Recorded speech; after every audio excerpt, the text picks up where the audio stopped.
Okay, so we are back from executive session at 7:16 PM. No formal action was taken. And we'll move on to the next item on the agenda, the minutes from July 2nd, 2024. Is there a motion?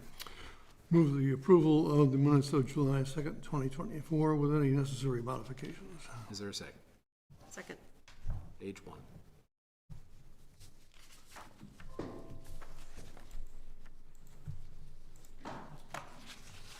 Page 2.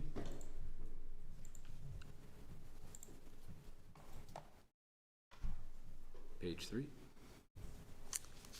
Under 13, about, I don't know, 2/3 of the way down, Essex Junction confirmed 30,000 gallons of additional wastewater capacity for Williston. I think they confirmed that they would accept payment up front. That they would what? Yes, That- payment, yeah. They confirmed that they would accept the accelerated payments. Not that we had 30,000, so. Okay. Anything else on page 3? Subject to that modification, all those in favor of accepting the minutes say aye. Aye. The ayes have it. Minutes are accepted. Next, a bittersweet issue, and that would be Mr. Ransom. So, not that you're bittersweet. Oh, my goodness. Thank you, Scott. Wait a minute. Hold on. Still can't retire yet. I'll get paid. We're not ready for you. Okay, so next on the agenda should have been public comment, and that would be a moment for anybody here in person or participating online to make a statement to the board. It can be on pretty much any topic, whether it's on the agenda or not. Is there anybody in the room? Yeah, also bittersweet. Okay.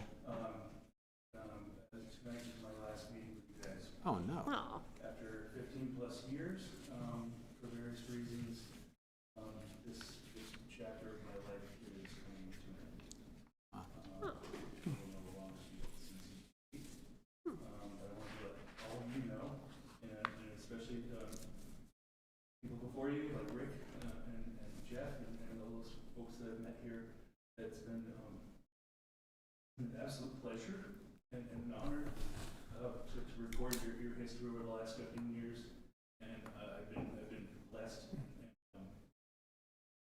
it's been a privilege. Not many people get the chance to be in the position that I've been in, to be a fly on the wall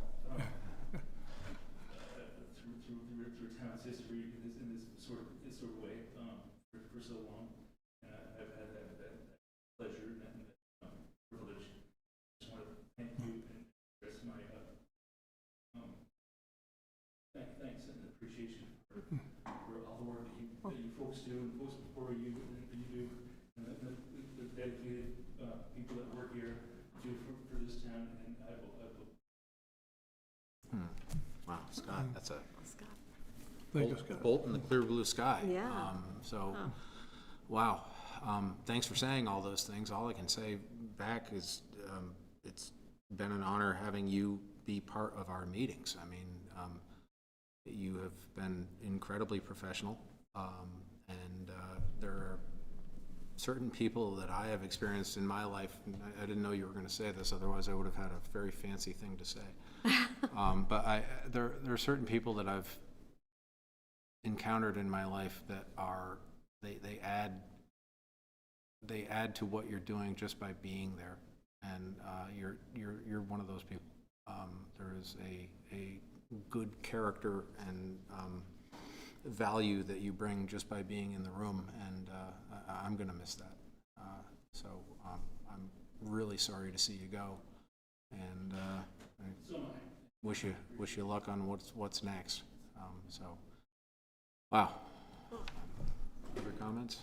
Well, thank you very much, Scott, for all your hard work. Obviously, since I've been here, you've been a familiar face in the room since day one now, since I've been here. And truly, like, your professionalism has instilled confidence.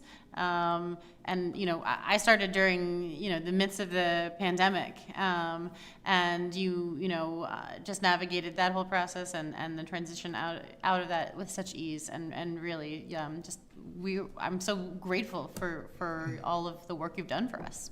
I'm really appreciative. As the senior member, it's been a great honor to have you with us almost every meeting, and really appreciate it. And sometimes you even brought us some information that we didn't know about, so thank you. Thank you, Scott. Thank you, Scott. You will be missed. Okay, well, and thanks for reminding me about public comment. Is there any other public comment to be made? Anybody in the room? Seeing no one, is there anybody online? No one online. Okay. Next, Dick? So I can Yeah, can lead off here. So Richard Ransom, Dick Ransom, retired last month after 21 years of service as an assistant town assessor. Prior to joining the town staff, he served as a lister for 8 years. He was on the recreation committee as well for 6 years. So that's 35 years of service to the town of Williston and in those capacities. He's assisted hundreds of community members during his tenure as the assistant assessor, performed countless property inspections, served in his position with a true dedication to public service. And for folks watching at home, it might not be familiar with what the assistant assessor does. This is a key cog to our local government. In updating and maintaining our grant list is critical to the town's finances and economic position. Dick served the community well. We wish him the best in his retirement. We were able to celebrate with him a couple times, and we'll be having a community open house for him tomorrow from 3 to 5 in this room, behind the select board. And anyone in the community watching, welcome to stop by and see Dick. And I know you know many members of the community and probably most properties in town as well. You have a story. But I just want to thank Dick publicly for all his hard work. And there's a resolution prepared for the select board to consider to recognize his service to the town. Questions or comments? No? I think what I'd ask is if the board is in agreement with the resolution that we adopt that, and then I'd like to read it into the record. So is there a motion? I'd move to adopt a resolution honoring Richard Ransom for his service to the community of Williston and his retirement as assistant assessor. Is there a second? Second.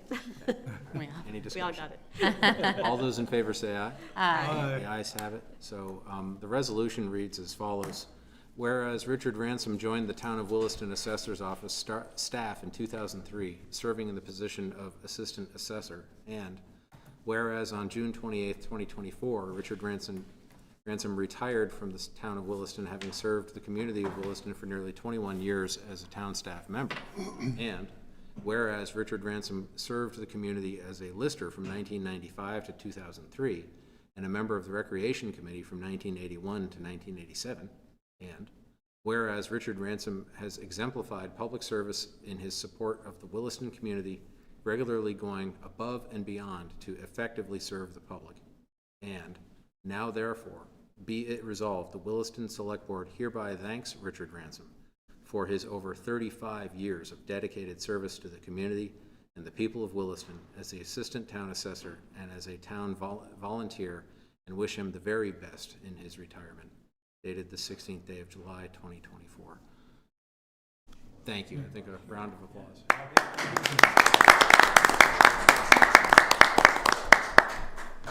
you, community, citizens of residents of Williston, for how they've always welcomed me into their homes and willing to listen to my long speeches sometimes. I try to educate, I try to inform people. I hope I've done that, but I'm going to miss that interaction with people. What can I say about the staff? Greatest staff in the city of Williston. And Shirley, what can I say? Town clerk's office, planning and zoning, Fortunately, I didn't have too many interactions with the police department. But everybody's been so great over the years. And even, you know, I think over 20 plus years, 8 or 7 or 8 years as a listener, very few people that I've run across in the town, especially the residents that have, you know, I just would not see them come in the office again, maybe, but that's been a small, very small percentage. I think we're very fortunate to have some really great people that live in this town and people that volunteer their services, such as you folks. It's been great. Eric's been very supportive of me since he came on board and even before that. So just tons of people I could thank individually, but I'm going to miss it. I really will. And I appreciate tonight's honor and thank you very much. Thank you. Thank you, Thank you. Dick. Resolution's making its way around, and I'll plan to get it framed for you, Dick.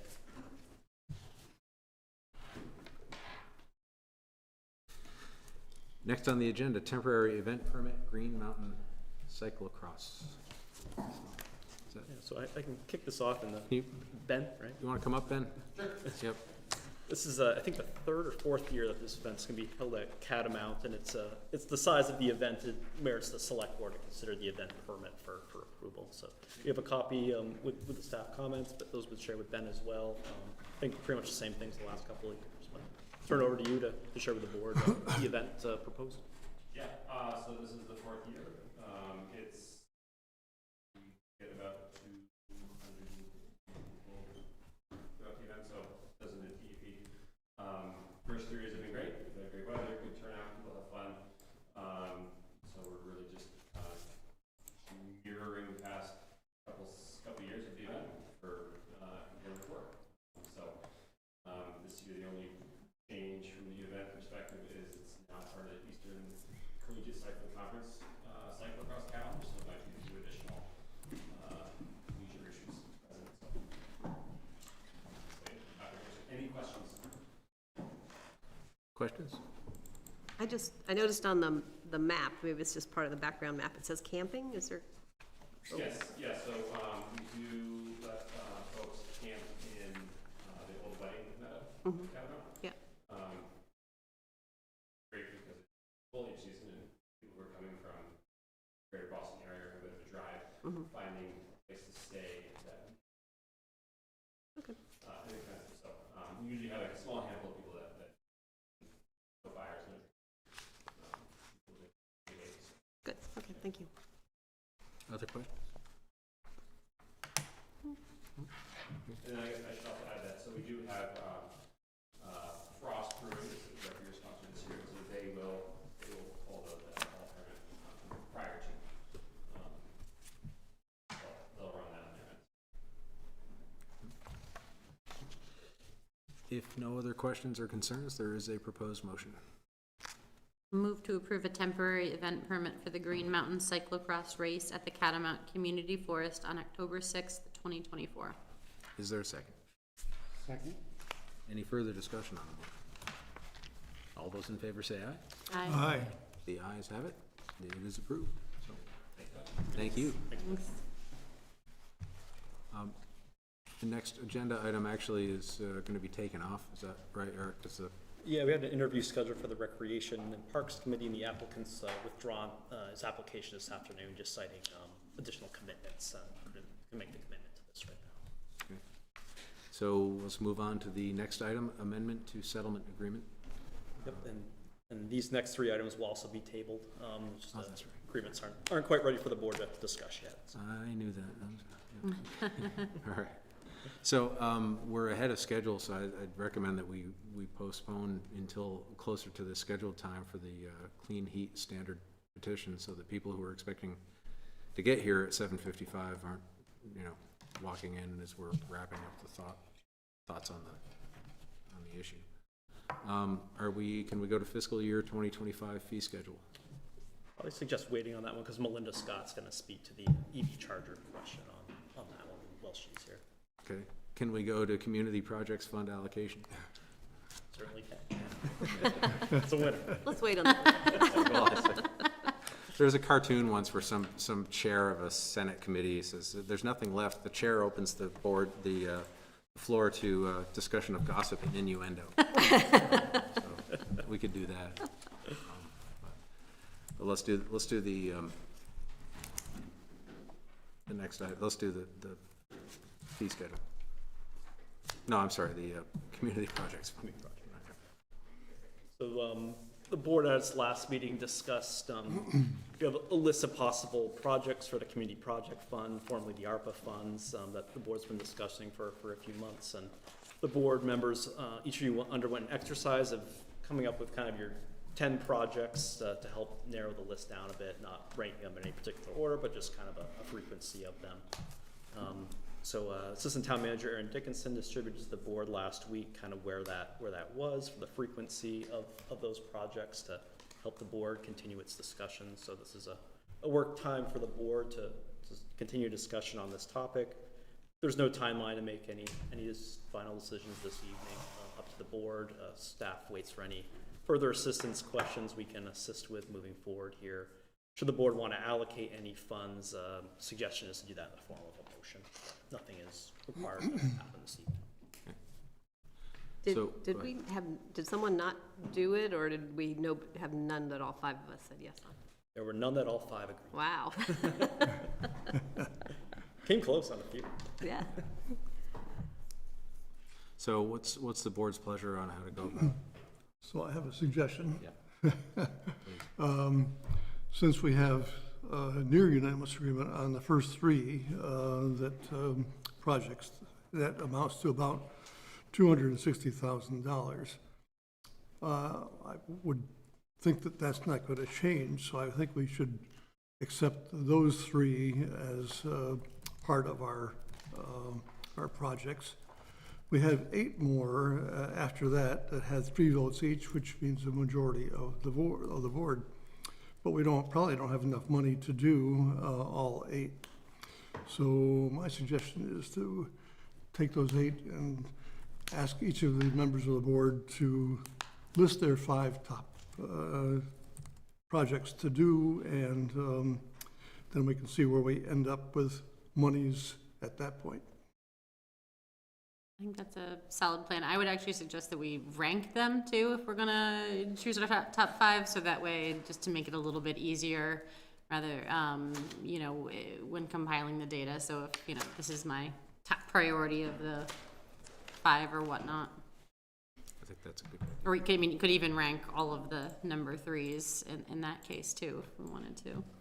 But So do you agree with the I agree ones that are with number 4. Yeah, number 4s are? Yeah. Well, my only comment, I guess, on the number 4s is I really was questioning up to $100,000 for the community fire safety, public, and whatever, that whole. Yeah. Because we've just spent, how much money have we just spent on a police and a fire studies? So we already have that base, right? So this is another $100,000 on top of probably $100,000. Yeah, and I'll say that's kind of a best estimate right now. We wouldn't know until we procure the services. But, for both of those gave us kind of a baseline of where we are today. This thought is doing a community-based strategic plan for the fire department to help shape the direction and implementation from that original study and thoughts of how to proceed there. That would then inform facilities needs, working for police and the fire department. So you need to understand those facility needs to then think about a public safety impact fee, kind of along that progression.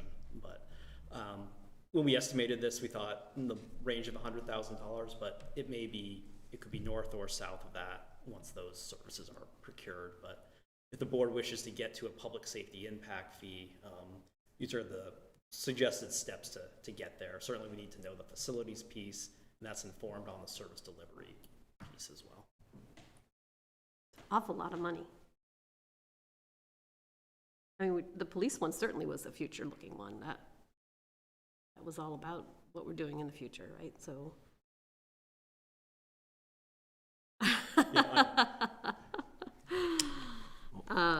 It just seems like a lot of money, that's all. We can vote on them individually. Well, I mean, it's not a matter of, I voted in favor of doing this one, I'm just questioning the amount. Yeah. That's all. And the TIF thing is 30 to 60, so which number are we saying? There'd be two phases with that one. The first $30,000 would be to do the feasibility analysis to see if it's, the consultant comes back with thinking we would have a good case for applying for a TIF district. And then if we want to apply and go through the DEPC process, it would be likely another $30,000 to get that application in order, working with the consultant to prepare it. So perhaps we are approving the first 30, and clearly we're not, I mean, I don't know if we're gonna, I'm not sure we're going to commit all of it in the next month, right? So,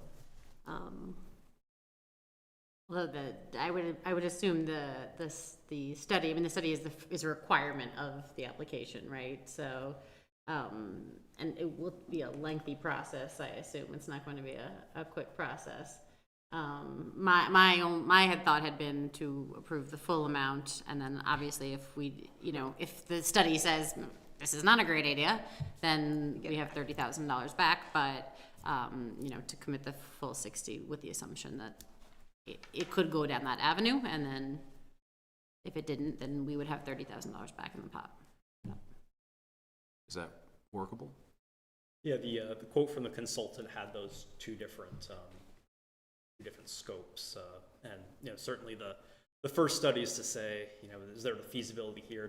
After looking under the hood of everything, does the select board want to apply for a district? So certainly that's a prerequisite to do that analysis, and then going through the process to apply for a district. A lot of lifting there to get the materials in order, and the consultant that we've spoken with has helped a number of towns throughout the state go through that process. Yeah, so certainly if you get to a point where the study said, whatever it said, and the board needs to make a decision at that point, and you decided not to proceed any further, then that $30,000 you had earmarked for the application could then just be reallocated for another project in that. okay, I can go either way on that one. I just think $100,000 to continue to study the fire in the police department over and over and over is too much money. Well, it's not the same study though, right? I mean, We certainly talked about facilities with the police study.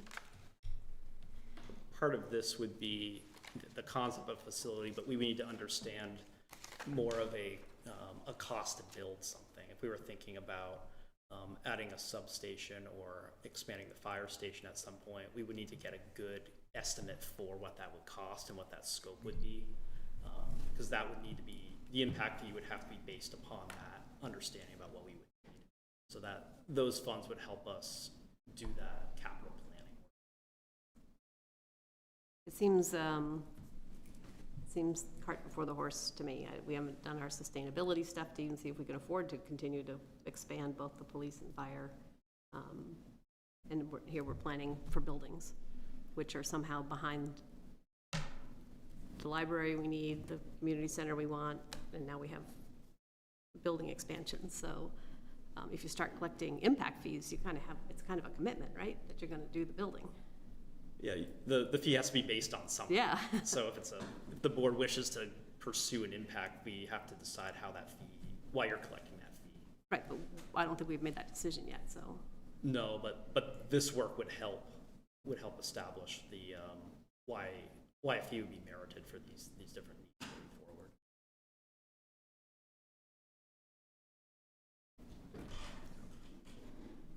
I'm so far down the road from those two facility buildings that this seems like something we shouldn't be committing right away.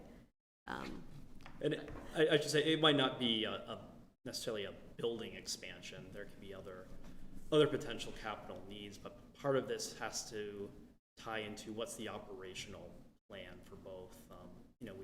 We've added staff in the fire department. There's plans to look at. I'm tasked with building out an implementation plan for staffing in the police department, but have to understand the cost of that, and then what are the other capital needs for that moving forward. So part of the thought here is to help understand what are those needs and what's the operational goals over the next 5 to 10 years. And if using an impact fee to help us achieve those operational goals with the capital components, we'd have. Well, I'm all on board basis with to- getting the impact fees if we need to expand either one of those, because we'd be expanding it because of growth. So I'm totally on board with the impact fees. It's just, I'm not convinced this town can afford all that, so it's flushing $100,000 down the drain, in my opinion, so, that's my say. Well, so I think what I'd recommend is that if there would be a motion on, then we would take them individually, unless the motion says otherwise. I'm just making a suggestion. But I think that would allow us to make a decision and go on to the next thing.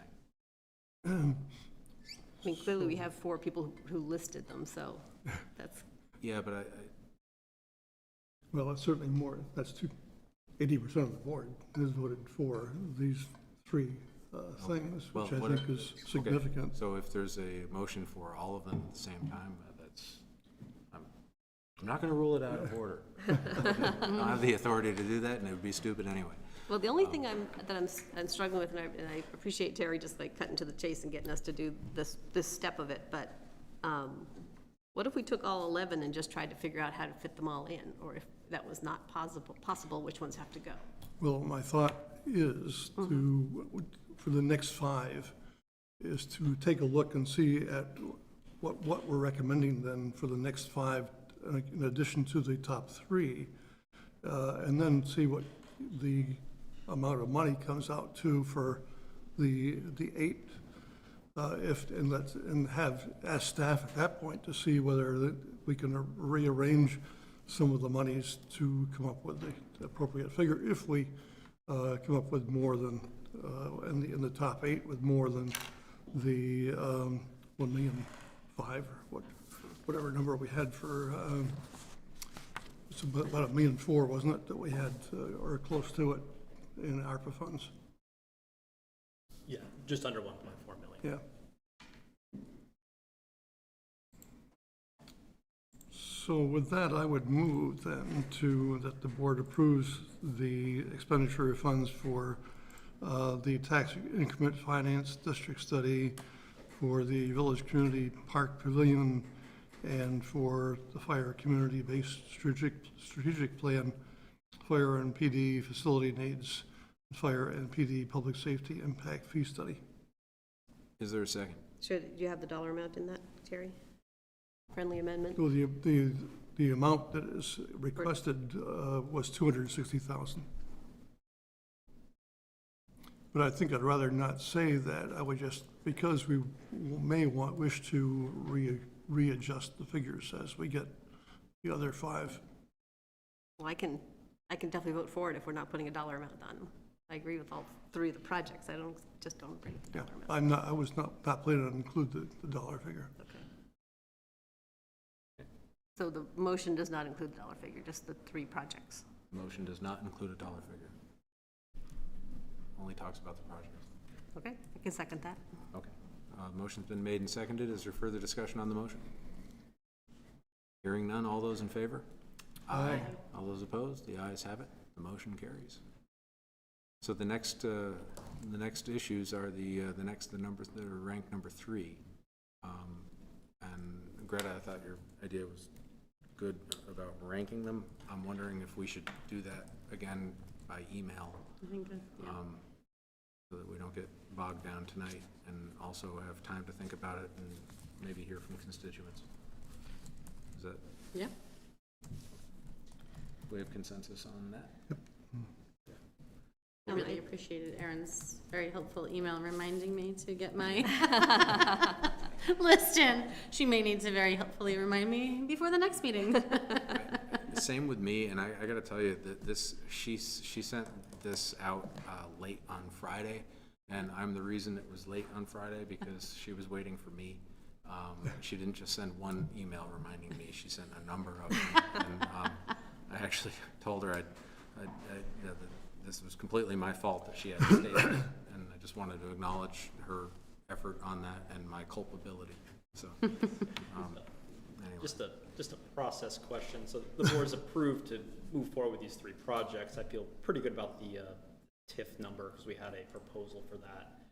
I believe for the pavilion, Todd got an estimate maybe 6 to 8 months ago. And then we're trying to figure out the public safety items. We talked with one possible consultant for an impact fee study and kind of thinking about these different elements, but I won't have a good sense of what, I can do some more thought about how to structure to get to that endpoint, but I would likely need to procure those services to get a really good idea about what that figure may be. And then if that's okay with the board, I can bring back a more concrete funding proposal based on a scope that's developed, and maybe there's a way to, maybe there's some efficiencies to find here to get us to that end point. But we put this together, that was, the best estimate we could have, but They're all big certainly round until we go numbers, so, out. yeah. Yeah, I mean, if someone does that, looking at the 2 projects, looking at the studies we already have, could they? Yeah, it's possible someone who's worked previously might be able to do some additional work for us as well if they were the right match. Thanks. Okay. So the next step is so we have all these, we have 8 of them that are 3s, and that we are listing our top 5 or prioritizing them, all 8 of them? Ranking, My ranking them. My thought was to prioritize only the 5 out of the 8. So pick 5 and prioritize. Pardon What me? was that? So pick 5 and prioritize. I think if we're gonna rank them, I just say do all 8. I think so, too. mean, Rank all 8. yeah, Yeah. yeah. Eric, could you just, I think the Allenbrook Bridge might have taken another hit last week, so if that's gonna be a $200,000 project, $50,000 may not be the right number, I guess that would be a question I have. I'll check in with our conservation planner and Yep. see where that is right now. Yep. Yeah, I think we had.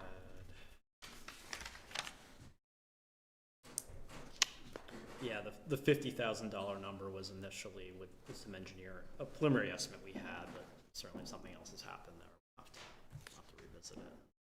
It could ultimately be a larger conversation of whether to keep that facilities in the best interest of the town if it's vulnerable for repeated damage. But not that we're there yet, but we just need to understand what the potential is moving forward. Be a big loss not have that bridge.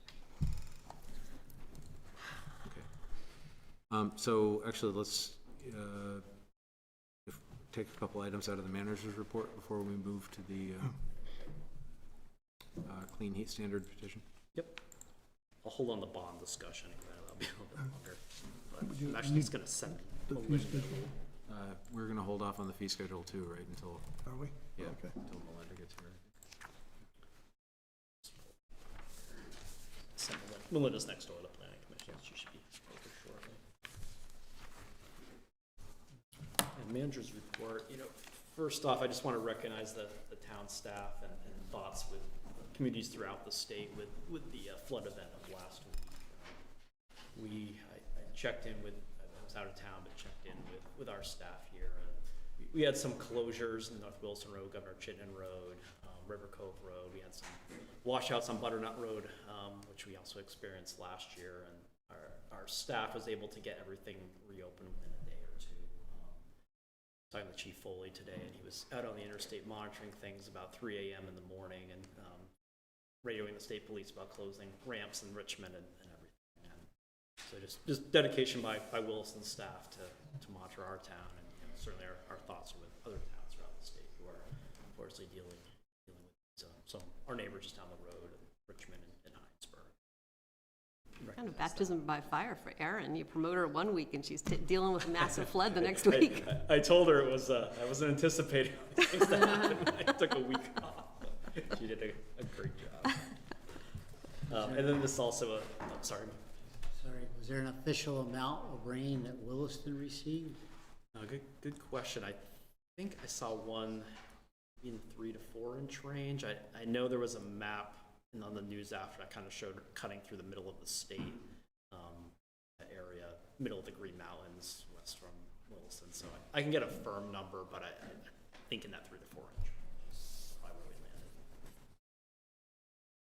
landed. I also wanted to just recognize the staff, volunteers, and community members for another outstanding Independence Day celebration earlier this month. There's a lot of work and planning that goes into pulling off our largest town event every year, and logistically, and went very well. And the weather we ordered was what we ordered there for a nice warm day and good summer day. So it's thanks for everyone for their good work on that in the community.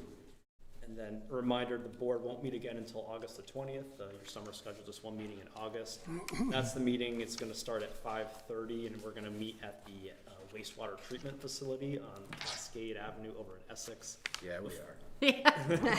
Before the meeting, I'll send out a reminder and directions. It's pretty easy. Just go over the bridge and take your first left and drive towards the big wastewater. It's right on the river. Yeah, there. So we'll have that planned. Probably be an hour or so. Then the board would travel back and probably reconvene around 7 o'clock. We have our electric mower and our field line robot with the Energy Efficiency and Conservation Block Grant Program arrived, and staff are using those and to rave reviews. So it's all going well.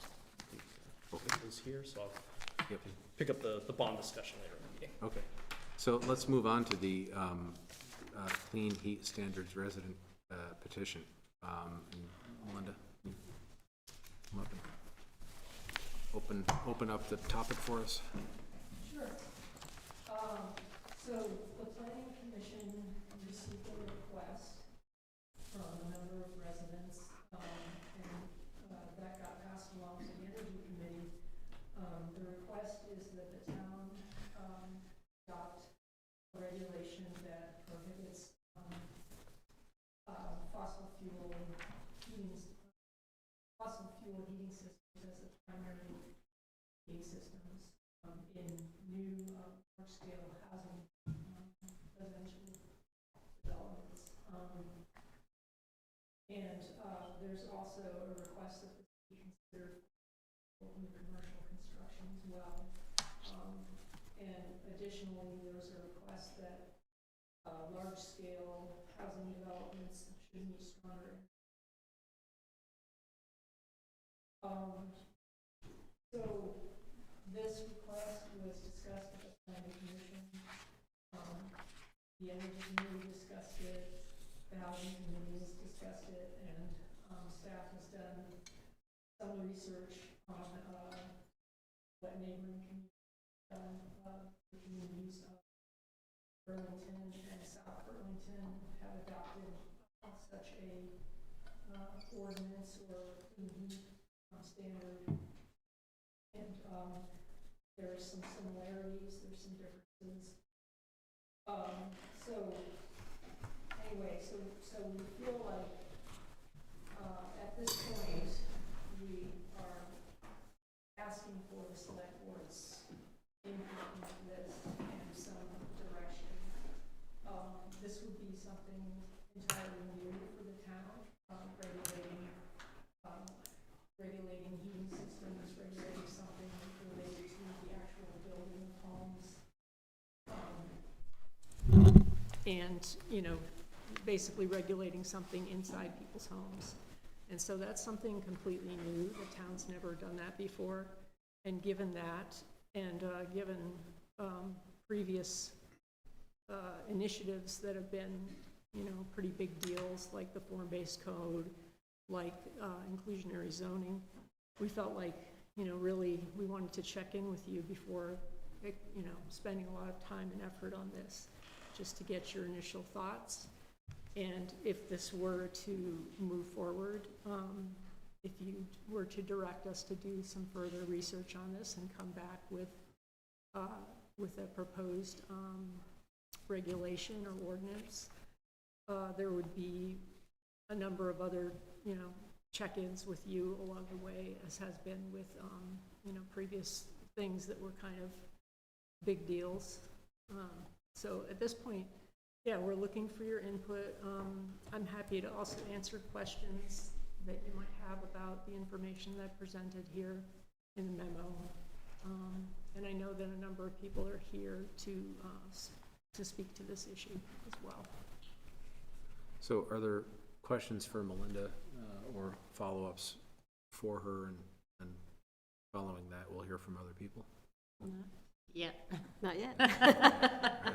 And kind of for your discussion this evening, or continued discussion, is staff seeking direction whether the board wants to pursue this further, and whether it's a priority now or something to be a priority in the future, just to have additional work done by your advisory committees. So certainly it's a big topic, so it might take a couple discussions Sure. to talk about.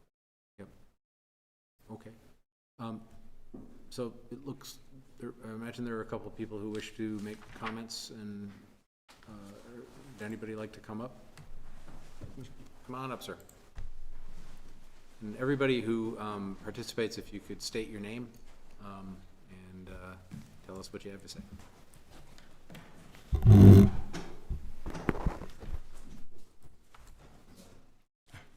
It doesn't amplify sound.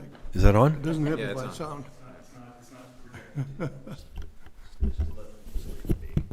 It just takes you. Leave it to the professionals. In South Burlington, our mics are more finicky.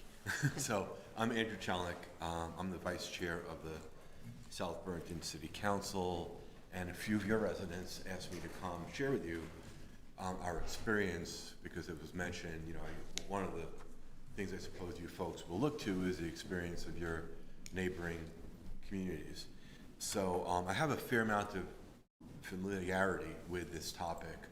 I was on the Climate Action Task Force before being elected to the council, kind of drove a lot of the kind of foundation of this in that capacity. So I'll share with you kind of my experience, what we did, and then if you have questions, happy to talk about that. So the first thing is what? What did we do? What am I talking about? A little bit broader than your staff articulated. In South Burlington, we passed an ordinance that requires all new buildings, all new commercial, all new residential, from single-family duplex up to small multifamily, large multifamily, to use carbon-free energy as the primary source to heat, which means that 85% of the heating load needs to come from carbon-free sources, and 100% of the load for hot water also from carbon-free sources. So we did 100% renewable hot water, 85% renewable heating load. South Burlington also adopted a stretch code for residential buildings, so that those buildings will have tighter envelopes to then make it, more economical to heat those buildings with carbon-free sources. Okay. Why? Why did we do that? I think we were fortunate. I mean, well, we all know that the world needs to reduce emissions, and we, everyone needs to reduce emissions as rapidly as we possibly can in every sector. For our children to have a future. That's kind of like the baseline. That's what we need to do as society. And South Burlington recognized that and passed a resolution recognizing that we need to reduce our emissions in line with the Paris Climate Accord, and then strengthened a little bit. Off the back of that, did a climate action plan, which, talked about how do we do that. And we realized pretty quickly that if we want to reduce emissions, we can't keep building new fossil fuel infrastructure. You can't keep digging your hole deeper, as you're trying to dig out, right? It just doesn't make any sense. And when we did our climate action plan, the math kind of proved it out. We baselined our emissions, we kind of projected emissions from different sectors, the different things we can do, and nothing penciled out if we continued to build new fossil fuel infrastructure. We wouldn't meet our goals. So we felt it was compelling that we should, take this step. But then the question was, could we, right? We knew we had to, but could we? We looked around and we were, we were very heartened that Burlington had taken the same step actually a couple years earlier, and had evidence that it worked fine. They did the Cambrian Rise development, some other things with all renewable sources, and the homes were warm, and there was plenty of electricity, and they were affordable, and it seemed okay. We looked around the country. Lots of other municipalities have taken the step. We talked to architects, we talked to builders, we had actually 6 hearings on this where lots of people came down to talk to us. And the vast majority said, well, the architect said, look, we wouldn't even like design new buildings with fossil fuel infrastructure anymore. Like we wouldn't do that. Like when we build new stuff, you know, we build it with heat pumps and carbon-free sources, right? You know, they just don't do that anymore. We had builders come down, Building Energy and others, REARC, that, you know, built and have been building net zero homes, net zero buildings. We looked at studies that show that it's cheaper to operate carbon-free homes, and either a push, slightly more, slightly less to build up front. That was before all the IRA incentives came out. With the IRA incentives, it's certainly a push or cheaper to build now. Like the IRA incentives are just huge in terms of heat pumps and weatherization and everything you need to do to have carbon-free homes. And then, you know, we looked around and we saw, at least in South Burlington, the Beta facility is net zero. OnLogic is virtually net zero. At the time we were passing this ordinance, the O'Brien brothers, and folks may know they're a big developer, were in the process of building 200 homes. Many of those homes are now built. And before this ordinance was effective, concluded that they were only going to build net zero homes with heat pumps and solar and battery backup. And right now there are about 200 of those homes operating in South Burlington, and they're great, and they're not more expensive than any other homes, and they're working great, and people love them. So we said, you know what, we can do this. Not only should we do it, but now we know we can do it. So we passed it about a year ago. It took time to, you know, become effective because it's like for construction permits issued after the effective date. So things kind of in the queue. The latest data I have is that there have now been 78 units either built or permitted under the new ordinance. Seems like it's working fine. No complaints from the folks that are building these units. My understanding is that some folks have decided just to use heat pumps. Some are using natural gas as a supplement. Some are using electric resistance as a supplement. So, you know, people will take different paths depending upon how cautious they are in their view of the technology. They're all cold climate heat pumps, which should do it, you know, do the entire job, but people have different perspectives on that. In terms of our rollout and administration, the town does have the power to appoint an inspector to determine and check that everything has been done according to ordinance. We've not employed that power, so we've not actually appointed an inspector. Right now, what we have is a self-certification system. So you may know that when any building gets built, there's a checklist that a builder has to complete to show that they've complied with the energy code or the stretch energy code, as the case may be. So we just tagged along on the back of that. We don't inspect for the stretch code, and we don't inspect for this. This one, to me, is actually a little easier. You know if they haven't done it, because if there's a gas furnace in the basement, well then, you know, they haven't complied, right? So this one's probably easier than looking to see what insulation is in the walls, because you'd have to take the walls down to check that. So the self-certification seems to be working fine. People seem to be complying, and like so far, you know, no issues. So that's what I wanted to share. I'm happy to address any questions that you may have. Being that we're in a housing crisis, and I can't believe this, I'm even asking this of South Burlington, do you think it slowed your housing builds down? Are people choosing not to build in South Burlington because of this? Well, we built 1,000 new units in the past 2 years. City Center is going gangbusters. We've got, I think, 600 units online that are all going to be, you know, compliance with this ordinance. Like I said, the architects that we spoke to, and I think you have the good fortune of having one here, they won't build buildings. Mm-hmm. They won't design buildings with fossil fuel anymore, right? I mean, the heat pump technology is such that it just doesn't make any sense. It's cheaper to run, it's cleaner to run, you save having to pipe the natural gas in. So I haven't seen that, we haven't heard that, no one's articulated that, so I don't think that this has been an impediment to building the housing that we know we will need. You said 78 units are coming online, is that the number? So there's been 78 units so far to which the ordinance is effective, and it's just because it's it was how it was rolled out, you know, like the effective date was a construction permit after, so yes. What kind of units are they? I have all that data. One second.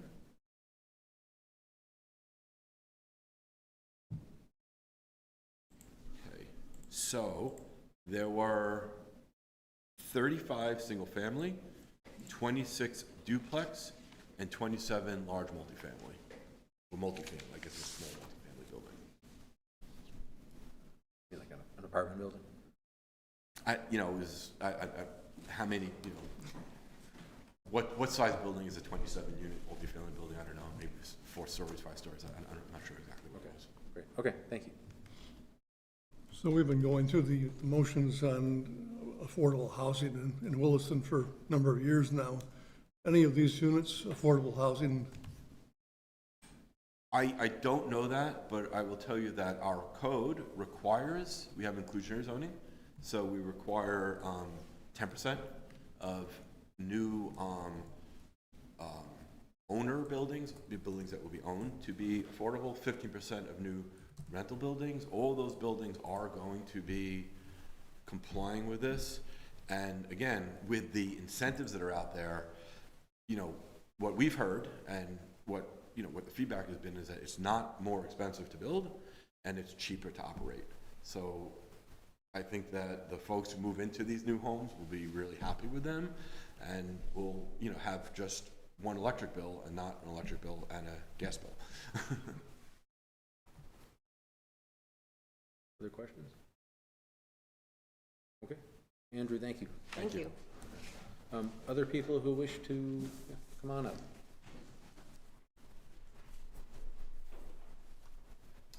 Hello, everybody. My name's Reed Carr. I'm a Williston resident, lifelong, and also a member of Sustainable Williston, who put together the petition. Just wanted to share a couple quick things. One is, you might be asking, the petition isn't exactly the same as what's been done in South Burlington and so on. I just wanted to share that we weren't exactly sure what the best solution is for Williston, but we felt like we should not just come to the table and complain that there isn't a solution, so we thought we should bring something forward as a conversation starter. We have a lot of really well-versed folks on the Energy Committee and planning and staff, so we're looking forward to being able to contribute and see the process of shaping something that could work for Williston. And I don't know how many folks, I recognize a lot of faces in the audience, I don't know how many folks will want to get up and speak today, so I was just going to take a moment to ask anybody in the room from Sustainable Williston who is here in support of the Select Board encouraging the Energy Committee to continue looking into this to just raise their hand.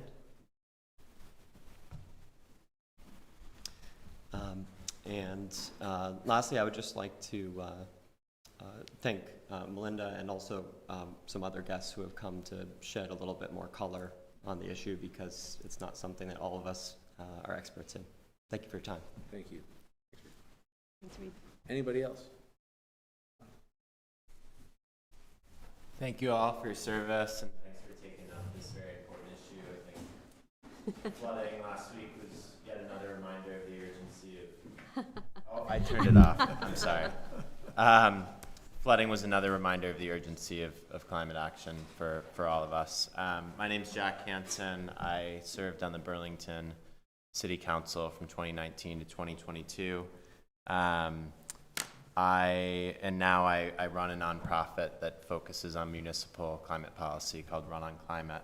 So no longer in the Burlington City Council, but still engaged in that council and a couple dozen cities across the country that we work in. And we've recently been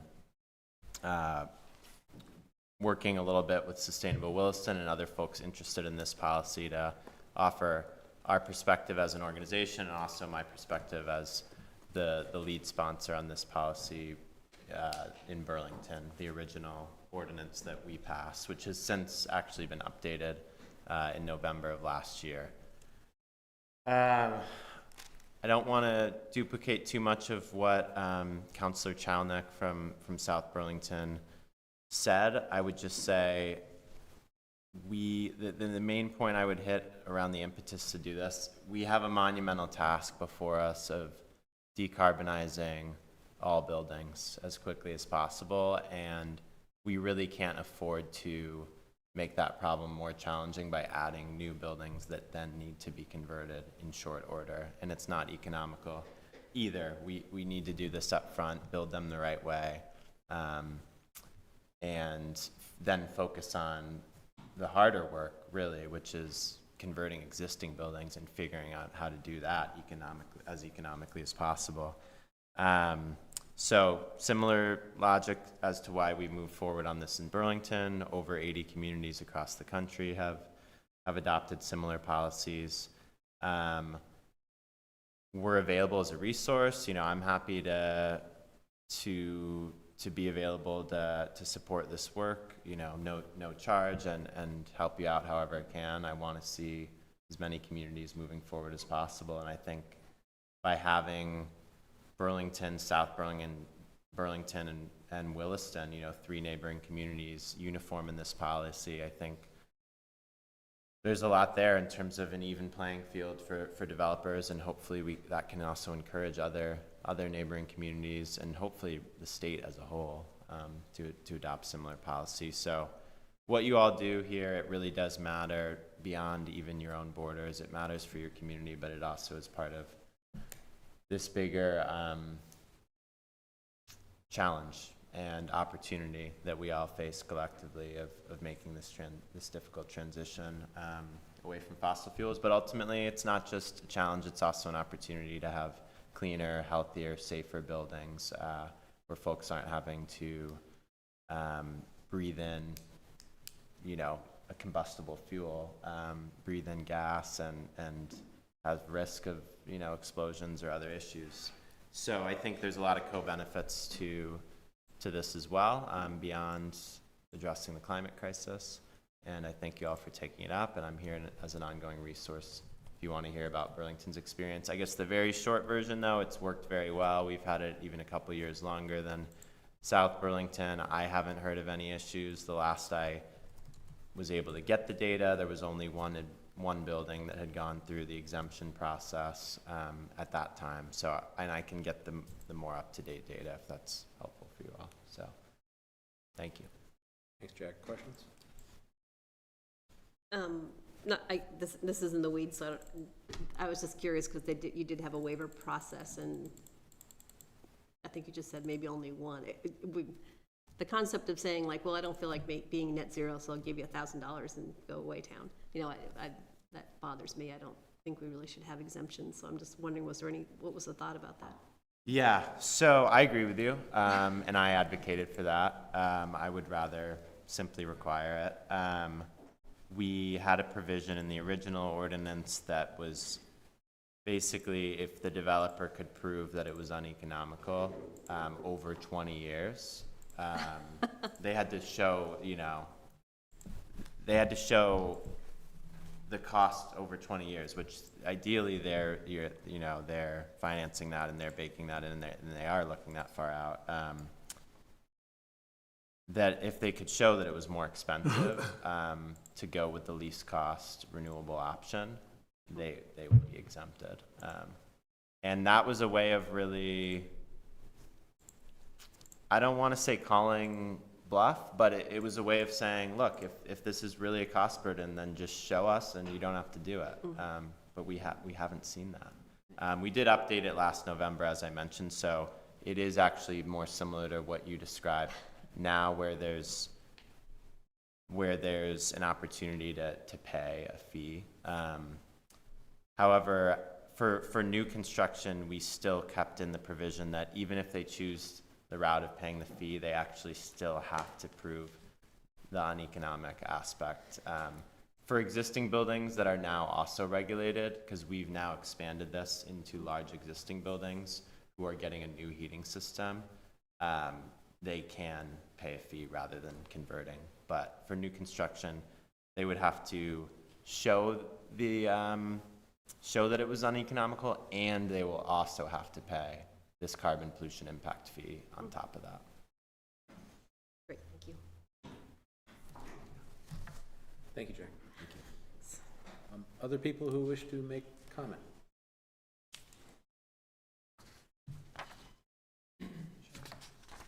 Don't touch it. Scott will explode out of his cage. I've seen him do it. My name is John Hamelgarn. I'm an architect with Black River Design. I'm also a resident of Williston. I always have to remember which hat I'm wearing when I'm in here. Tonight it's as an architect. And so I'm not officially a member of Sustainable Williston, but I was asked to come and comment as an architect to you. You know, looking at your charge here tonight, I would absolutely encourage you to move forwards with considering this. A well-considered, thoughtful ordinance here, I think, would be tremendously useful as you try to plan Williston moving forwards. I know we just went through what are we going to be in 50 years kind of an exercise. So I think that would be very useful. I would, I would echo a little bit of what Andrew was saying, which is, architects are very interested in sustainability. We have a sustainability plan in our office that we try to monitor, and it's right out there on our website. But it includes a requirement that with every client, especially with a new building, we require ourselves to bring up to them and present to them the option of a fossil fuel-free system in their building. The other thing, a couple other things is, I think that it should include commercial. I have a good sense of how much residential work and how much commercial building is happening in Williston, and I think that to ignore one of those two sectors would not be a great idea. Lastly, I guess I would just mention, Andrew talked about the building envelope, and I think, while that doesn't have anything to do directly with fossil fuels, it's an incredibly important component of any ordinance, and I would hope that would also be considered here. The first thing we do is we try to do a net zero building is you reduce the load as much as you can, and that envelope is tremendously important in that. One of the first projects I worked on here in Vermont a while ago, it turns out there was almost no insulation on the roof of this school building. And I was like, what's going on here? Well, it turns out it was built back when nuclear energy was really the thing. It was going to make energy too cheap to meter. And so who cares whether you had any remember that insulation? phrase. It's mind-boggling now for us to think about. So again, there are issues with every energy source that's out there, whether it's big fields of solar panels or windmills on hillsides or hydroelectric dams. And those are all things that are used to generate electricity that we want to use to power the heat pumps. So I think that the envelope is something you should be considering as well. And again, that just highlights in my mind how many different issues there are involved with this. And so careful, and I know that here in Williston, we've got some great staff, and I think we can really think this through, and we've got some good examples next door. So as an architect, we always encourage people to look at fossil fuel-free, and I would encourage Williston to help us or help ourselves in our community here to be more sustainable. That's all I have. I take questions, obviously, I always do. Are commercial size mini splits available at similar costs to, fossil fuel heating systems currently, such as a building at Walmart, Home Depot? I don't install these, so I can't really answer that question. I will say that climate change is making it harder to come up with those waivers that say it costs more, because as it gets warmer and warmer around here, more and more people insist on air conditioning. And once you have air conditioning along with heating, it's gonna be very difficult to beat that one system for both that a heat pump is. I just mentioned our two big commercial facilities on Logic and Beta were done with geothermal. Tonight mentioned that our new police barracks here, which is built all geothermal. Yep. So it's available for commercial. Oh, if that was a question, yeah, absolutely. It's probably more available, more options for commercial, I would say, than residential. Except we don't have three-phase power in most of the town. We don't, or we do? We don't. That's another issue, isn't it? So again, and that just highlights the need to look at this closer and to answer questions like that. I'm not gonna be able to answer those tonight. Yeah, sorry. Sorry. So. John, is most of the concern about heat pumps not being able to, even cold weather heat pumps not being sufficient in our climate, have those kind of gone away? Because Mostly. yeah, I haven't heard a lot of people saying The research and development that has gone into that has made them able to operate down to lower and lower temperatures. When people talk about 85%, actually, if you've got a unit that's designed to 85% of the maximum load, it's probably going to cover 98% of the energy consumption or energy use, because that last 10% of the capacity or the design load is on 2 or 3 days a year when it's really cold. Yeah. And if you've got a really robust building envelope, your heating system Right. can coast through. It's Yeah, do a lot we call better, it the yeah. thermos bottle concept. right, So, right. Thank you, John. yeah, thanks. Anybody else?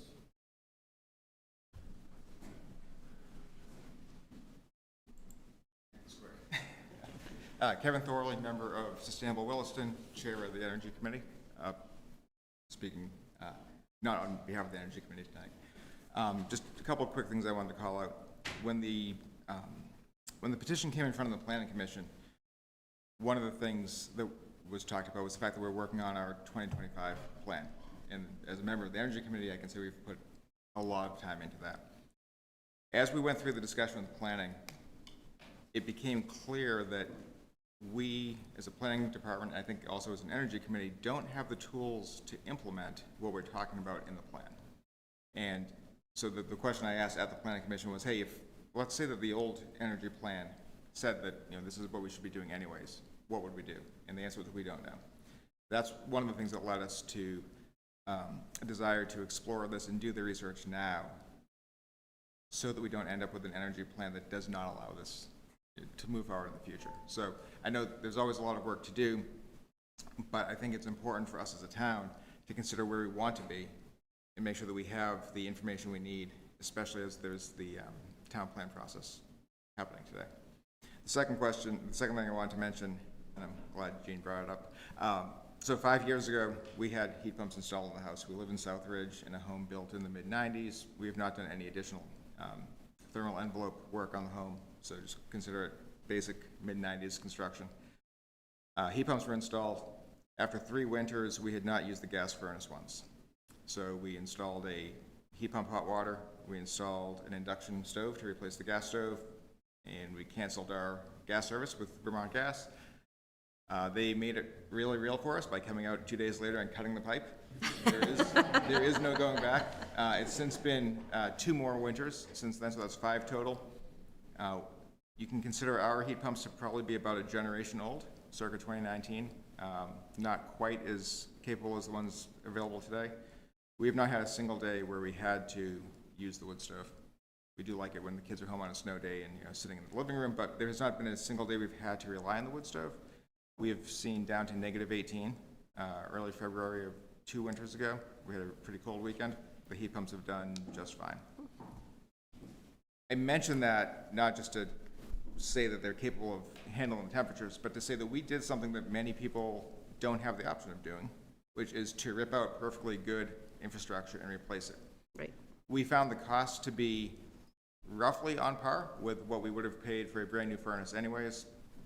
But we were able to do it on our own schedule. One of the comments previously made was about the 20-year kind of look ahead in the Burlington ordinance. The incentives for a developer are not the same incentives for the person that moves into the home. Right? A developer can make the choice to put fossil fuel infrastructure in place, and that fossil fuel infrastructure is then there, and that is what the people that move into the home have. Some people may have the means to switch it out if they want, some may not. I think it's important as a town that we consider not just the cost of the initial building, but the cost to the residents and the health impacts to the residents for the next 5, 10, 15, 20 years down the road. I think too often we forget those aspects. I know there's people sitting here that have done similar to what we've done, putting heat pumps in. I know there's people here that can't because they're in living somewhere where that's not an option for them. So this is also about equity from my perspective, and I was happy to hear the questions about building enough housing and affordable housing. This is an important part of that from the perspective not of the builder, but the person that's going to live in that housing. Thank you. Thank you. Thanks, Kevin. No question,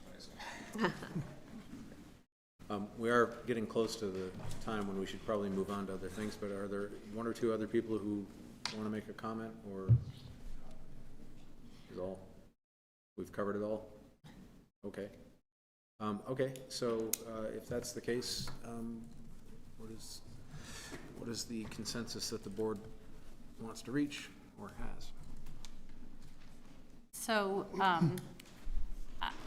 I have had a lot of time to think about this, leading up to today. I see this as something that we are behind the ball on already. And, this is not, this is requesting that the Energy Committee and the planning staff do more research into this. This is not committing us to setting an ordinance, but this is the first step in doing that, and I think it's really imperative for our future. I too see this as an equity thing, environmental equity. Setting the standard for our town and setting an ordinance would require builders to make this technology affordable for homeowners,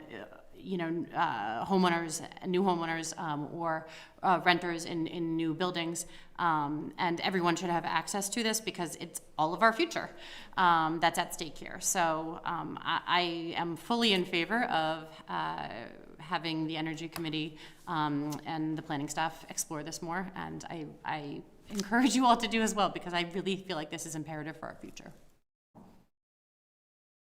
Other comments? Yeah, go ahead.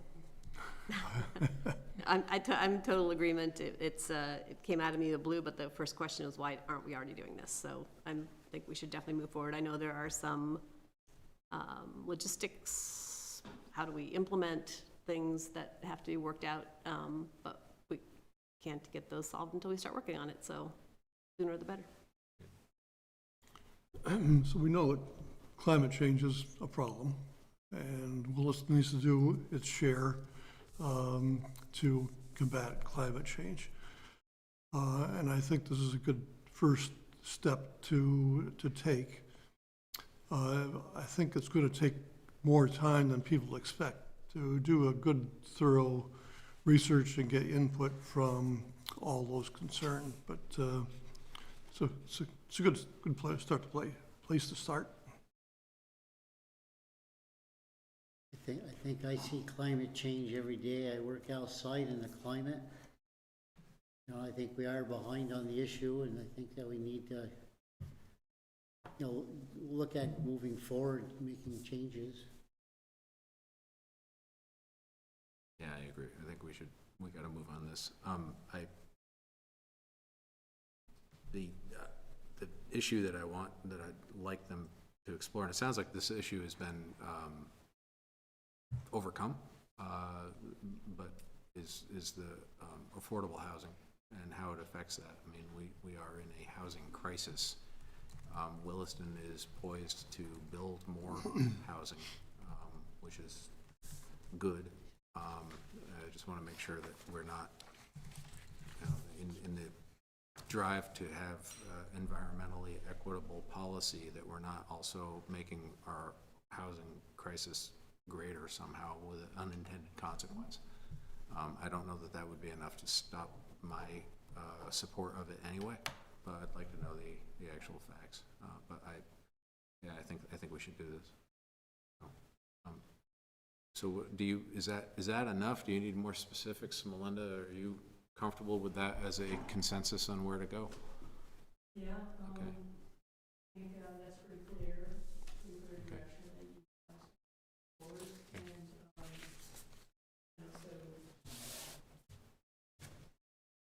so. Don't touch the Don't touch microphone. it. No, I think you've given us clear direction, and Okay. We can move forward with first gathering more information, doing some outreach, and finding, particularly finding an answer or getting some more information about the affordability issue. Okay, so we don't need to use more words. Okay. Yeah, what I'll do is I'll work with Melinda and have your advisory committees and the energy and housing committee continue to discuss this and start thinking about what that framework may be looking like from a governance regulatory standpoint and look at some examples. So we'll put that on. Okay. I'll add that to the policies. And that,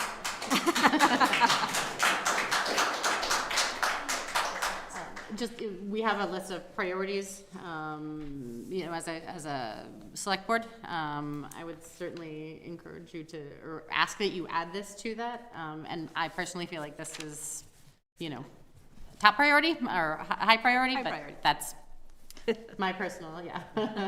Yeah, I guess that's helpful feedback for me from the board. You know, these other committees have other things on their work plan, but just to help them, you know, as Melinda works with their chairs to set the agendas. So as I'm hearing from the board, the direction is to, you know, put this as a priority for these advisory groups. Right.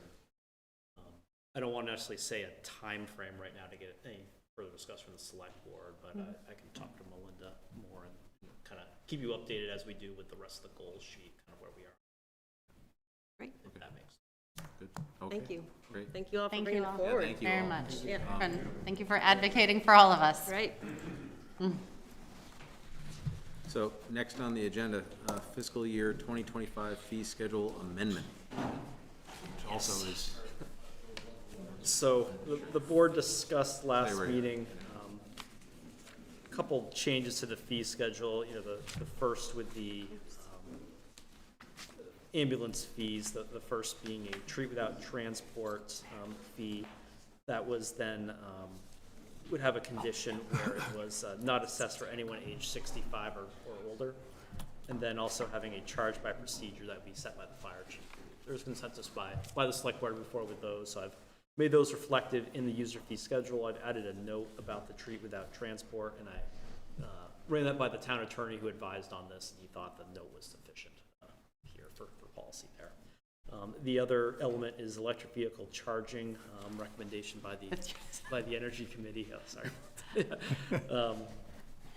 was the 23 kilowatt per hour rate, and then a loitering fee of $2 per hour after 4 hours. And our discussion last meeting, the board just had a couple general questions that sounded, so I asked Linda just to answer the questions the board has on this evening.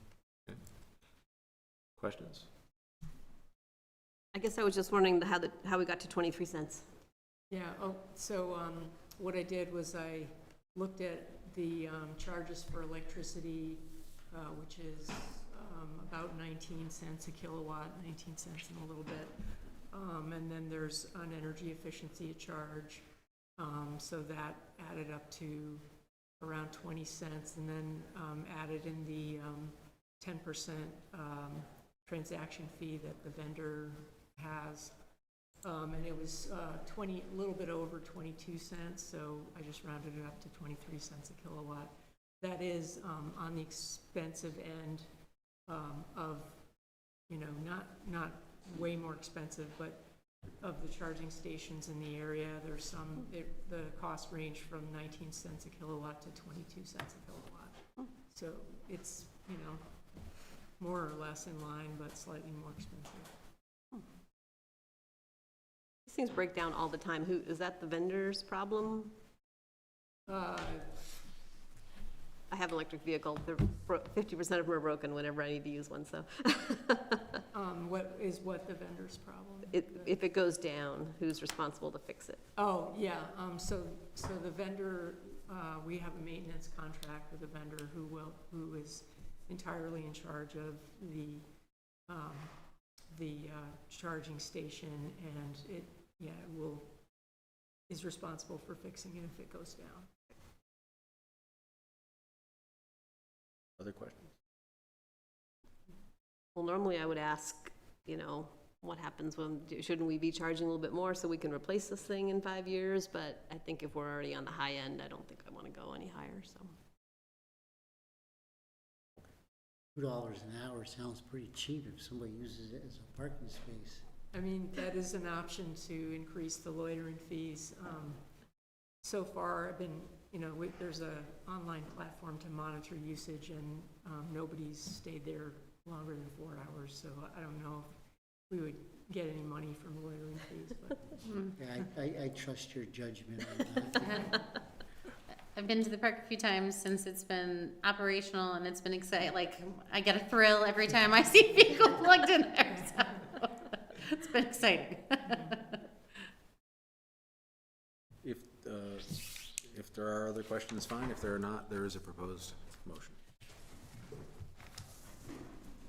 Move to adopt amendments to the fiscal year 2025 fee schedule as presented. Is there a second? Second. Further discussion? All those in favor say aye. Aye. The ayes have it. The motion's carried. Thank you, Melinda. Thank you, Melinda. So that would bring us back to manager's report, if there are any other things. Otherwise, we'll go on to other business. Yep, manager's report, wanted to chat about potential November bond vote for the parking lot. I shared this via email, and then I put together a memo yesterday, sorry for the day before the meeting, as I thought it'd be helpful just to kind of put this all down on paper for the board. So, if you recall, the bond question last March for the parking lot project was defeated at town meeting. It was a estimate of the project's $900,000, just rounded up from $860,000. Asked for bonding authority for $700,000. Should the board wish to ask the voters to reconsider that this November? Originally, I was planning to chat with the board about this in September, but the town clerk brought to my attention 2 weeks ago that with the general election, the ballots are being mailed to everyone like in 2020 by the state. So if a municipality wants to have a local item and hold a special town meeting corresponding with that on election day, to have that included on the ballot that's going to be mailed to all registered voters in town, the deadline to have those questions prepared is August 22nd. You might recall in 2020, those who are on the board, we did this for the Lampley Acres bond that we put on in November, because we knew we were going to get loan forgiveness over that project. So I'm just seeking kind of initial discussion, no action tonight, but if the board wanted to pursue more of an agenda item and discussion on this, it would have to be at your next meeting in August, so we'll help prep for that. So just kind of where we are with this project, just to review. We've contemplated improvements here since the year 2012 to address numerous issues. It started as a UVM engineering student capstone project to help the town with the original parameters of the project. Funding was allocated with ARPA and the capital plan in fiscal year 23 to 24.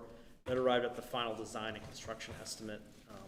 The primary needs for the project are drainage issue in the parking lot. You probably can see it illustrated tonight, actually in the middle. There's surface and subsurface issues there, and stormwater drainage concerns. It's created cooling water whenever there's a weather event, and in the wintertime we frequently see that freeze. We've had a number of staff and members of the community slip there, unfortunately. Our staff tries to keep up with it the best they can, but it presents that hazard. The other issue is the lack of lighting in the parking lot. Like tonight, definitely during the winter months. It's very dark there when people leave a meeting like this, staff and members of the public. We put a light on the back of the storage shed back there a couple of years ago, kind of motion detected. It helps a tiny bit. People tell me it's better than it was, but part of the intent here, that's what contemplated, is for that additional lighting component. And by laying the conduit for that lighting, it also creates the capacity for future electric vehicle fleet charging capacity. Part of this project is to do that around the police station, reconfigure where the cruisers would be parked. Not buying charging stations for those right away, but we would have the conduit in the ground to enable that to happen in the future, since we need to lay the conduit for the lights anyway. The other component, we'd have the conduit there to add public charging stations over time too. This also increases the parking there. I had to look up the parking spaces, but I believe it's an extra 30 to 35 parking spaces. It reconfigures it a bit as well to make all that happen.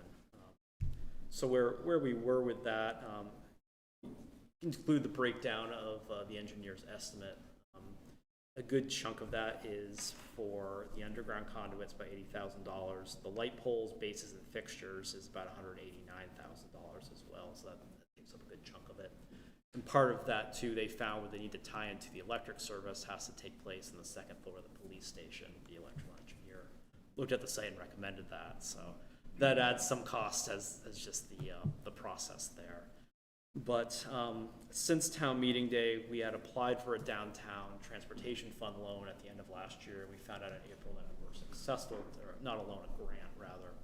We were successful to receive that $200,000 grant from the state towards this project. Went back and forth with the state, let them know that initially we thought, oh, this would be great. If the bond was approved, we wouldn't have to borrow as much money. I told them the results of town meeting day and contemplated to them if the town wants to reconsider this in the future, what are our options to keep this grant potential. And they told me the town needs to have its 20% match towards the grant, which would be achieved towards the ARPA funds the board committed towards this project previously of $200,000. There's 36 months to get the project completed. Since the grant was, I think I signed it in May, you could request an extension as well. There is some time and availability for that grant. Ultimately, if the town didn't move forward on this project, we could reject the grant at that point and give the money back to the state. It gives you an opportunity to think about the scope of this project and the timing. Certainly doing 2 bond votes in 1 year is a lot for the community to think with something that failed. You want to think about it this November. Ultimately, the ask to borrow can be lower now because we have $400,000 in terms of the ARPA funds committed, and this grant, the estimate's about $860,000.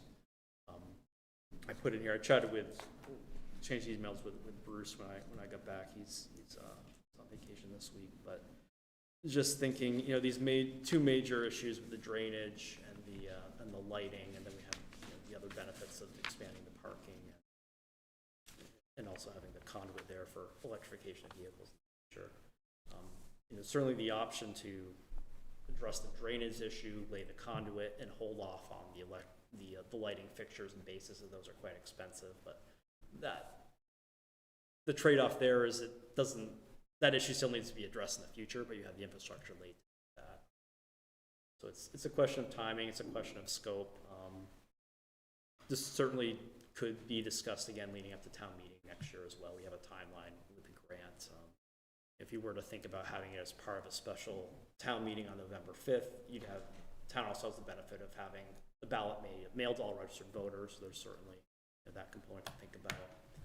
You don't have to go that direction either. If the board wanted to have this in November, wants more time to think about it, you can warn it and have separate ballots. It creates a little more challenges logistically for the election staff, but that is possible. It's your election, your debt item. Chatted with the town attorney and town staff after town meeting, kind of looking at this and just reflecting on the questions we got at town meeting and understanding there was understanding of the public on the scope of this project. There needs to be more information out there. I gathered that evening that there was the way the questions were poised, and I chatted with the town attorney the way it was written on the warning could be expanded as well to address some of those about project scope. So I think there's ways to improve the public education leading up to this if the board wants to do this again. But given there's a timing issue, I just bring this to your attention this evening.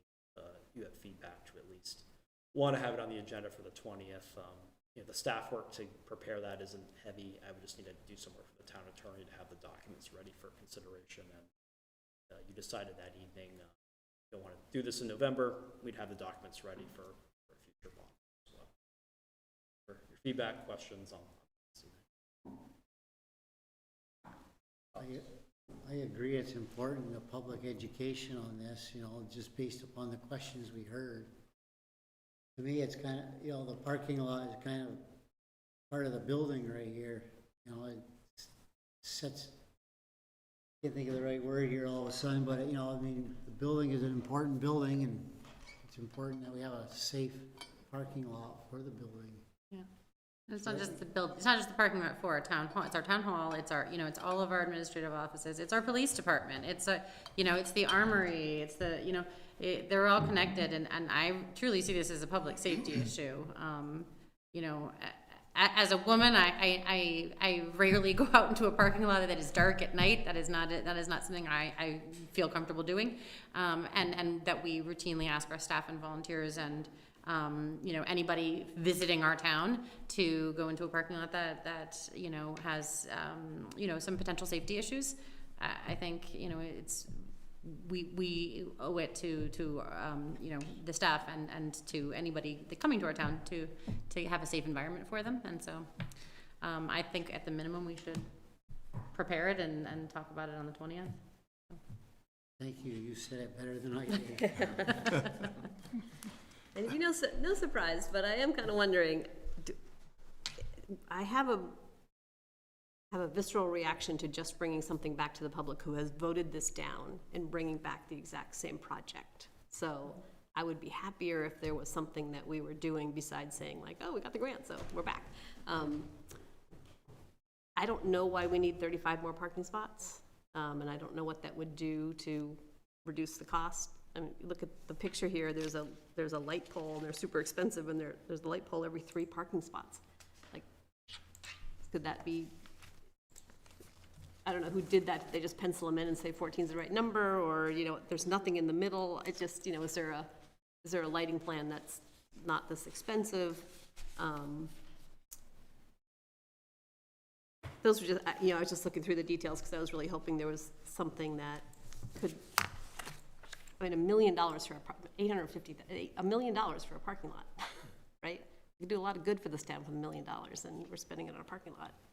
So while I totally agree that the drainage needs to be fixed and there needs to be lighting back there, I would be excited to see at least something that could tell the community, we heard you, we still need the project, try to make it a little less expensive, we got this grant, you know, now support it. So I don't know if there's a way you could just go back and take another pass and see if there's some trimming you could do. We did kind of talk about expanding the parking lot and why. I mean, I've never seen that lot full except for when we vote, and that seems to be manageable. I don't know if there's some other reason you think we need 35 more parking spots. Part of it, thinking about the kind of village area and just overall event capacity. You know, there's times where we're faced with things going on at the school or other things going on in town. The guard has a drill weekend, and it could be pretty full then as well. And thinking about too, it's come up a little bit with the library discussions. You know, parking's a big discussion as that committee's working through that. And I posed to them, you know, thinking about the town hall as another overflow parking component of that as well. Because the village master plan thinks about village vibrancy, creating that opportunity, that capacity. There's also potential to identify some as additional park and ride spaces, not a whole lot, but that could be something that's been brought up as well here. You know, I'd have to ask the engineer on this. I imagine, you know, with the lighting design, there's certain standards for lighting radius and there. I can bring it back to them if the board would like me to and see is there a way to reduce costs for that type of components of the scope. I would think that maybe there's more leverage in the lighting, because once you mobilize to do a parking lot, you know, adding another, you know, 1,000 square feet or whatever is not probably as big an impact as, could you look at that lighting design and see if you could skinny that down to something that's a little more manageable? So the chargers, I saw the 2 public chargers on the drawing, and then the other ones would be over by the police station? But they won't be there, it'll just be conduit, right? Is that what you said? Yeah, I can pull this up on the screen probably. Because I'm also thinking, I got the impression from you that it's probably gonna be a while before it's feasible to have electric cruisers. And so if we're not gonna have electric cruisers if we're gonna start phasing them in 3 or 4 years, and we're not gonna have them until for 10, is it worth doing this now or not? I guess would be my other question. Yeah, this changes the orientation over there, so it puts this kind of median in, and then, you know, the cars are kind of parked in a line around the garage, so it has them in a circle around the garage, and then, yeah, that idea of having, that's where they would charge here at that point. We have a UPWP, United Planning Work Plan study to look at electrification of vehicles and how to create kind of a capital phasing in schedule. I had an initial call on that last month, and our plan for that would be to have that done, to work on the capital plan next winter, just to kind of give a better roadmap of, okay, the next 1 to 3 years, these are kind of electrification goals, in 3 to 5, 5 to 10, and understanding more of where the police cruisers fall on that spectrum. That's a bit of an aside, but Not just police cruisers though, right? I mean, no, all vehicles in the town fleet. So as we work through our energy plan goals and helping to plan on a capital basis, the folks there will be helping us determine. They've done this for a number of other towns around, kind of what your priorities should be based on the technology and the use in the coming.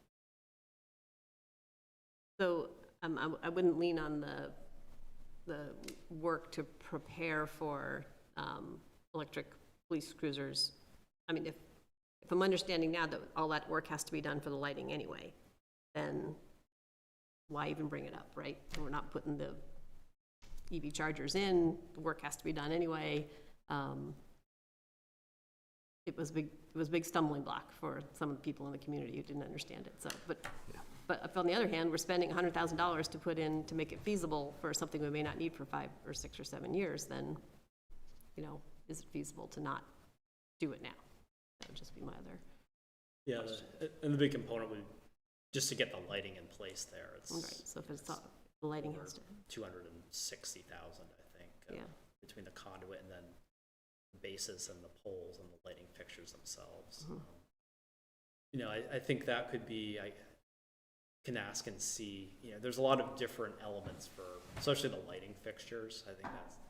I was planning a little bit about this with part of it where you may want some different lighting features closer to kind of the main street out front and then different ones in the back. So we could explore kind of what those different lighting fixtures look like, but they become very characteristic of the area. So maybe I'd have to see kind of the price point on what they've quoted in here, but maybe that's a place for a little bit of potential play, or maybe there's a scenario where we could add some lighting. It's better than it is today.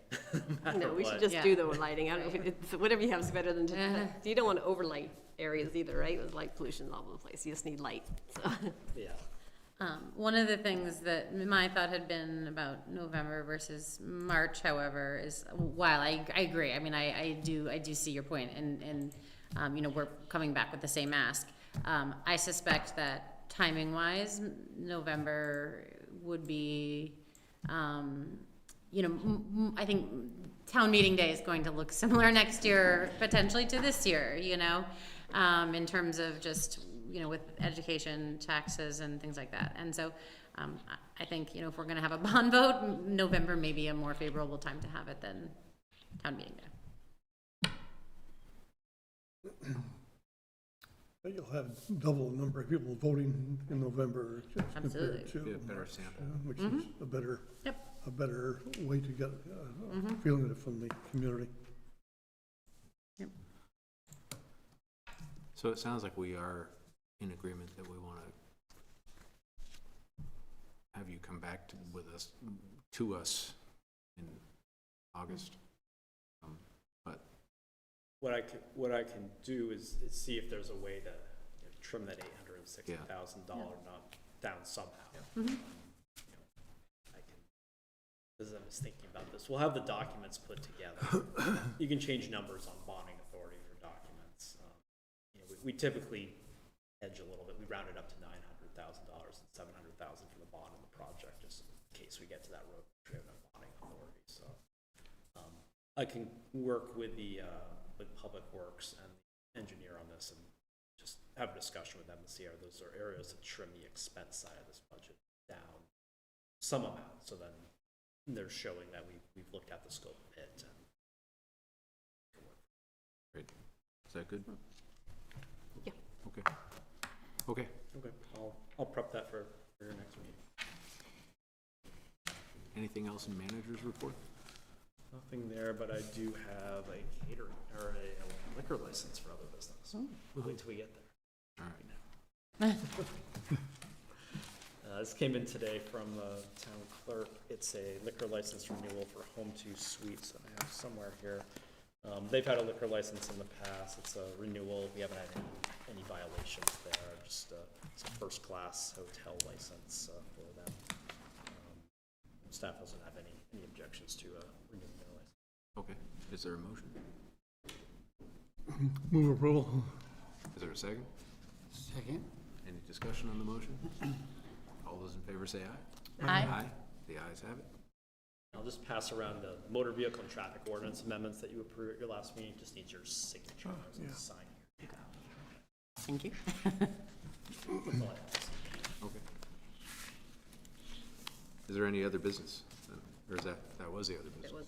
was, I guess just back to the community project funds discussion. So I know those 3 projects were approved. I'm going to do some more work on the scope of the pavilion and the public safety component, but what I just confirming my direction from the board would be to enter into the contract with a consultant for the TIF district study as we know the cost for that one. Okay, just confirming that. I'll get that.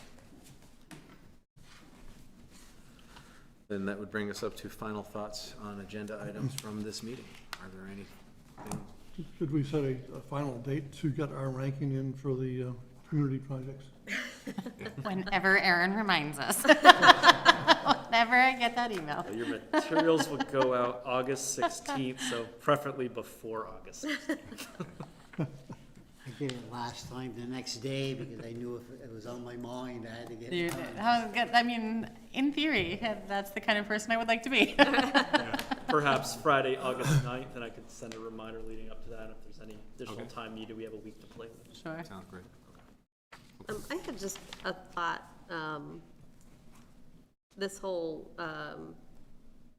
energy committee coming to ask us if they should work on something that, I've never seen that before in my grand 18-month tenure. Is it just because it was so big, Eric? I mean, I kind of trust our committees to move forward with things. Yeah, it's a larger concept, which also could be, it could be an array of opinions in the community. For there certainly were folks supportive of it in the room tonight. There could be other opinions in the community on this as well. And as the board worked for the form-based code over a couple years, that was a large regulatory change and had a series of check-ins from the planning commission on that. So as Melinda kind of went to the planning commission, the planning commission delegated to the energy committee and the housing committee. And at first I thought it's just a bylaw amendment, and then it was determined, it's really more likely an ordinance. And then given the amount of items on their work plan and what the select board has on its work plan, we felt something will take a lot of staff time to get direction from the board of how to put it into the queue of things to work. Okay, it's a little, I mean, this one, I'm comfortable that it was I shouldn't use no-brainer. It was an easy decision for me to support this one, but in general, having something show up with a limited amount of, a little bit of information for us to say go forward, I wouldn't want to get in the habit of doing that with a lot of different things, because as far as people, it's the energy committee, for God's sake, that's what they should be doing. Yeah, I agree, and part of this one is they did some just initial discussion and research on it, but they said, this is going to take a lot of research and vetting to really come up with a recommendation. And before they put their time into that, they wanted to get feedback from the select board to say, do you want us to work on this? They, the energy committee, or they staff? The energy committee. Okay. All right, I guess my only other thought is that everyone's talking about how much work it's gonna be, but we seem like we have pretty good, we have neighbors who have just gone through this and they seem to have done pretty thorough jobs, so I hope we can not reinvent the wheel. Yep, they'll have to be, Really. looking within our framework here too. Yes. I was glad they actually came and asked for that input, because something like this, it sounds like it is a no-brainer that you almost use that phrase and then you pulled away from it, Gene. But it does sound like it's a no-brainer. The problem is that I've seen enough in government and life in general that sometimes things look like they're a great idea, but then there's an unintended consequence. So. Well, that's kind of just to my point, Ted, is that we all just said, yeah, we're all behind this, go for it, and then they come back with really good reasons no, and now we have to say, we changed our mind, because we didn't have all the information to. Well, we didn't say, yeah, go for it. We said, yeah, start investigating it. And I expect Melinda is going to, and the rest of the staff is going to come up with input from people, builders, contractors, et cetera, who, I don't know what their position is going to be on it. It may not be the same as the people that were in the room tonight. Of course not. So, yes, I mean, I don't think we didn't approve anything. No, I didn't say we didn't approve it. We certainly, none of us at the table said like, well, we're really worried about this, maybe not. It was Yeah. unanimous that we wanted to work on it. It sounded like. I don't expect we're gonna have that happen a lot, where citizen petitions merge with a committee and they're gonna come in and say, hey, we want you to do this. I just don't see that. Or didn't have to do the petition, it has to do with the committee coming in and saying, should I be working on this? Yeah. I think part of it too, it sounds like was based on the experience of the Burlington and South Burlington city councils, that it was such a large issue presented in front of them, that from experience they wanted, our participation and our understanding that this was, going forward before they even bothered with it, because it had been such a large issue for them. I would like to understand the limitations on the infrastructure. Well, it's gonna, as I said, it's gonna take longer Yeah. to do this than I think they were anticipating. We don't have the we don't have a lot of the infrastructure, I don't believe, right now. Well, they're talking about large construction projects, so those probably, you're putting the infrastructure in. Three-phase power, things like that. You probably do, and if you're putting in 150 houses or something, right? I don't know, but Yeah. we'll get those answers as we go forward.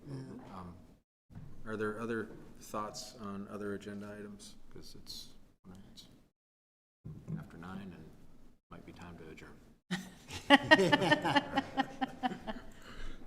Hearing none, then I will declare that we are adjourned. Good.